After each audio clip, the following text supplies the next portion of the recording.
2 दिवसापासून काँग्रेस पक्षाने पूर्ण देशात ही जय हिंद यात्रा जे सेनानी जी अतिशय धाडशी अशी कामगिरी केली, सशक्त आपली सेना आर्मी नेव्ही आणि एअरफोर्स आहे त्यांच्यासाठी, या देशासाठी, की जेव्हा देशावर असा संकट येतो तेव्हा आम्ही सगळे राजकीय पक्ष वगैरे काही नसतं, आपण सगळे हिंदुस्थानी भारतीय म्हणून खांद्याला खांदा लावून एकत्र असतो.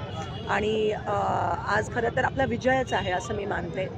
पाकिस्तानी सरेंडर केलं पाहिजे असं पण मी मानते, कारण का ज्या पद्धतीत आपण आपले अँटी डिफेन्स मेकॅनिझम आणि काम केलं, ज्या पद्धतीत पहिल्या दिवशी आपण त्यांची अवॅक्स जी त्यांची सर्वेलन्स आणि एअर कंट्रोल सिस्टीम असते ती आपण पाडली, ते ह्याच्यावरून कळतं की आपण किती सुपिरियर आहोत त्यांच्यापेक्षा. आपले जे शस्त्र आहेत ते किती सुपिरियर आहेत त्यांच्यापेक्षा. एकही ड्रोन हे कुठे त्यांच्या आपल्या एअरस्पेसमध्ये येऊ दिलं नाही, त्याच्या आधीच ते न्यूट्रलाइज करण्यात आलं. तर आणि तरी आपण संयमाने, कारण का एक बालिश